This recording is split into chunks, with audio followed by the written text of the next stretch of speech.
O PPD nasceu e vejam o que entretanto conseguimos. Falaremos pouco da ideologia. Falaremos mesmo pouco de Abril. Não vamos encher a boca com Abril, nem com a democracia, mas vamos trabalhar modestamente para o realizar. Não é todos os dias que se sai do governo com o voto do eleitorado. Um governo que não reforma e que se limita a gerir a conjuntura é um governo que não está a preparar o futuro de Portugal. Maria da Graça Carvalho, 65 anos, professora. Eurodeputada desde 2019, é também presidente do Instituto Francisco Sá Carneiro e coordenadora do nosso Conselho Estratégico Nacional para o Ensino Superior, Cultura e Ciência. A ciência e a inovação ao serviço das pessoas e do planeta é precisamente uma das causas pelas quais se bate, mas também pela energia limpa para todos, por uma sociedade digital mais humanizada e pelos direitos das mulheres e igualdade de género. De Beja para a Europa e do fundo para o mundo, seja bem-vinda a mais uma edição do nosso podcast Ideias Centrais. Começo talvez pelo desafio mais recente com que se deparou e pergunto o que podemos esperar da sua liderança à frente do Instituto Francisco Sá Carneiro. Muito obrigada por esta oportunidade. É um orgulho e uma grande responsabilidade estar à frente do Instituto Francisco Sá Carneiro, que teve já na sua história grandes figuras da social-democracia como presidentes. O objetivo do Instituto Sá Carneiro é essencialmente o divulgar, o estudar, o honrar o legado e o pensamento de Francisco Sá Carneiro. Mas também toda a questão da formação jovens e menos jovens, a formação política em Portugal na área da social-democracia e o debater de ideias. Estas são as três missões e têm sido as três missões históricas ao longo dos tempos. No entanto, esta nova direção, nós gostaríamos de juntar a estas três missões uma componente muito forte de internacionalização, portanto, um abrir ao mundo, uma cooperação com instituições idênticas a nível europeu, dos Estados Unidos, dos países de língua portuguesa, e também outra componente, que é uma componente de estar muito presente no país a nível regional e local, nas regiões autónomas e espalhado pelo continente. Portanto, é este desafio, por um lado, internacionalizar, por outro lado, estar presente no território. E o segundo desafio, ou a segunda novidade, é abrir também a área mais ligada à inovação, ao empreendedorismo, às novas tecnologias. Tradicionalmente, o Instituto tem sido muito ligado às áreas sociais e das ciências políticas, um pouco na linha do seu fundador, mas Francisco Sá Carneiro era um homem de grande visão de futuro e ele ficará com certeza orgulhoso do Instituto ser também um Instituto que olha para estas novas áreas, para áreas que atraem tanto os jovens e menos jovens, que são tão importantes na sociedade de hoje. Portanto, essa componente de uma grande ligação às universidades, às empresas, às associações, para promover todos o empreendedorismo, a inovação, as novas tecnologias, e nesse sentido estamos a pensar em algumas novidades, como uma bolsa de empreendedorismo, bolsas na área científica em parceria, por exemplo, com fundações ou com outras instituições e, portanto, abrindo cada vez mais o Instituto à sociedade, aos locais de saber e também atraindo, por vezes, camadas da população que têm estado mais distantes da política, trazê-las também para este debate e para colaborar com o Instituto. Muito bem. Sabemos que a União Europeia enfrenta cada vez mais e maiores desafios. Pelo que lhe pergunto, que balanço faz deste último ano como eurodeputada e como é trabalhar no centro das decisões do velho continente? A maior parte da nossa legislação nacional é feita na Europa e o investimento público é praticamente todo europeu. Muitas vezes não é dito, mas cada nova obra, novo equipamento que é adquirido em Portugal é quase certeza, financiamento europeu nos últimos anos. Tem havido muito pouco esforço nacional de investimento e o investimento é europeu. Portanto, o futuro do nosso país joga-se muito a nível da Europa e daí a importância de estarmos presentes e sermos ativos a nível europeu. Por outro lado, o Parlamento Europeu é a única instituição que é eleita diretamente pelos europeus. A Comissão não é eleita diretamente, nem o Conselho, e daí uma grande importância ao Parlamento Europeu, que é co-legislador juntamente com o Conselho. E, por exemplo, vê-se a influência do Parlamento Europeu agora nesta discussão do Orçamento Europeu e do Plano de Recuperação, em que chegou-se a um acordo a nível do Conselho, mas o Parlamento acha que há toda uma área mais de futuro, uma área novamente ligada às novas tecnologias, às alterações climáticas, à digitalização, que não está suficientemente coberta no acordo do Conselho e obrigamos o Conselho, portanto, a negociar connosco e com a Comissão, porque, na verdade, somos uma autoridade orçamental em pé de igualdade com o Conselho. E daí se vê a importância do Parlamento Europeu. Este meu primeiro ano foi facilitado essencialmente por dois motivos. Um é por toda a minha experiência a nível europeu, já tinha sido eurodeputada e trabalhado na Comissão Europeia, fui conselheira principal do Presidente da Comissão, do Presidente José Manuel Durão Barroso, e também do Comissário Carlos Moedas. Além disso, trabalhei muito em toda a parte de aconselhamento científico dentro da Comissão, portanto conheço bem as políticas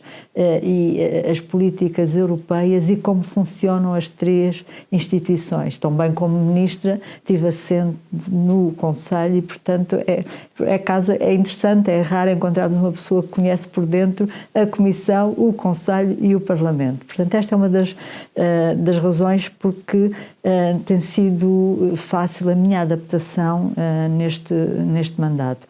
O segundo é que exatamente as áreas em que eu tenho trabalhado ao longo de toda a minha vida, sou engenheira mecânica, mas especializada na área de energia, desenvolvimento sustentável e alterações climáticas, é uma das áreas cruciais que está em cima da mesa a nível europeu. Depois as áreas mais na concepção de políticas no ensino superior, na ciência, na inovação, na digitalização, são também áreas de grande importância para a recuperação económica, de grande importância neste momento a nível político. Portanto, aquelas áreas em que tenho feito toda a minha carreira e em que conheço ao detalhe, são áreas de discussão diária e de trabalho diário no Parlamento Europeu, o que me permitiu desenvolver e obter resultados num curto espaço de tempo, tanto em termos de relatórios, de obter relatórios e terminar já alguns que já terminei, como de criar um intergrupo de deputados na área da modernização da indústria, que é uma das minhas áreas também de trabalho, o facto de ter conseguido ser eleita como vice-coordenadora pelo PPE na minha comissão principal, que é a Comissão ITRE, que tem Indústria, Energia, Telecomunicações e Tecnologia, Investigação Científica e Inovação, e portanto que é uma responsabilidade, é o maior grupo político do Parlamento Europeu, e portanto uma série de resultados que consegui obter nesse primeiro ano e também ter sido nomeada no MEP Awards fomos nomeados 3 como uma dos 3 deputados do mercado interno digital, que a minha segunda comissão é exatamente a Comissão do Mercado Interno. Pegando na parte digital, recentemente foi noticiado que está no top 10 das eurodeputadas mais influentes nesta área, no Parlamento Europeu. E que, precisamente neste top, 8 lugares pertencem a mulheres. Como é que olha para esta realidade e como é que encara este reconhecimento? Eu fiquei muito contente com este reconhecimento, porque destas áreas todas que eu já elenquei, aquela que é mais recente na minha vida profissional é exatamente a digitalização. É uma área que na vida profissional de professora do técnico nunca trabalhei muito, trabalhei mais em energias, alterações climáticas e, portanto, é uma área relativamente recente no meu trabalho e, portanto, esse reconhecimento é ainda mais gostoso para mim. Gostei, fiquei contente de ter embarcado neste desafio e ter conseguido ser reconhecida numa área em que há muita gente e muita gente competente. E porquê é que eu embarquei neste desafio? Uma das razões ela é crucial e cada vez vai ser mais na nossa sociedade, e então agora com a pandemia houve como que uma aceleração forçada em toda a digitalização da sociedade. É importante para a economia, para a nossa forma de nos relacionar, para toda a sociedade. E um dos motivos exatamente que me levou a trabalhar nesta área também muito no Parlamento Europeu é exatamente o facto de existirem muito poucas mulheres a trabalhar nesta área. Nós temos conseguido aumentar o número de mulheres nas áreas das engenharias, nas áreas da ciência em geral, mas não nas áreas do digital. E, pelo contrário, em vez de estarmos a aumentar, alguns dos países estão a diminuir. Por exemplo, não sei se tem ideia, mas a nível europeu só 17% dos alunos do ensino superior estão nestas áreas. E em Portugal estamos um pouco abaixo desta média. Só 12% a nível global, a nível mundial, só 12% é que são mulheres que trabalham nesta área. Tendo em conta que são áreas muito bem remuneradas, melhor remuneradas que a média, tendo em conta que se pensa que no futuro cerca de 90% dos novos empregos necessitam de competências na área digital, se nós não fazemos alguma coisa para atrair mais mulheres para esta área, vamos, em vez de diminuir o fosso salarial que infelizmente ainda existe entre homens e mulheres, ele vai aumentar. Portanto, é urgente atrair mais meninas e raparigas para estudar estas áreas, para exercerem profissões nestas áreas. Por exemplo, na inteligência artificial estima-se que só 12% dos profissionais sejam mulheres, numa área que vai ter um grande desenvolvimento. E daí eu ter ficado muito contente de que se calhar não fui a única das minhas colegas a pensar que é preciso haver mulheres tão bem como políticas a trabalhar nesta área, a dar o exemplo, porque a questão do exemplo mediático ou no exemplo na política é muito importante para atrair as mulheres para uma determinada área ou escolher outra área. E, portanto, esse exemplo é também através dos exemplos que as escolhas são feitas. E tenho um relatório exatamente, estou a acabar um relatório exatamente sobre isso, perceber as razões porque é que temos menos mulheres nestas áreas e o que é que há a fazer a nível europeu e a nível dos Estados-membros para atrair mais mulheres para estas áreas. A outra, se olharmos para os 10, a escolha dos 10 deputados, eles também, um grande número deles vêm de países mais periféricos.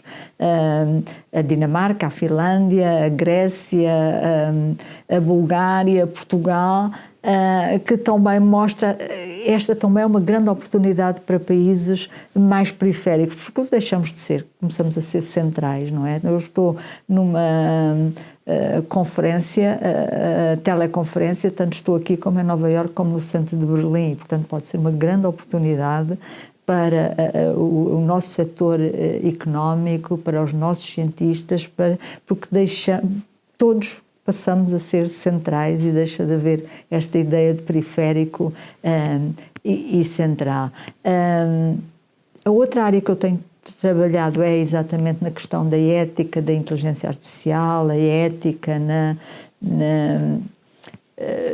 no digital em geral, porque a Comissão Europeia vai propor exatamente um regulamento ou normas para as questões éticas que são tão importantes nesta área da inteligência artificial, porque nós queremos uma inteligência artificial para as pessoas, com as pessoas e não contra as pessoas e, portanto, como em tudo, qualquer tecnologia pode ser em benefício das pessoas ou contra as pessoas, depende dos princípios éticos subjacentes ao desenvolvimento. Portanto, este trabalho, e esse é um relatório que eu fui relatora, uma opinião que eu fui relatora pelo PPE, que já concluímos, foi muito interessante.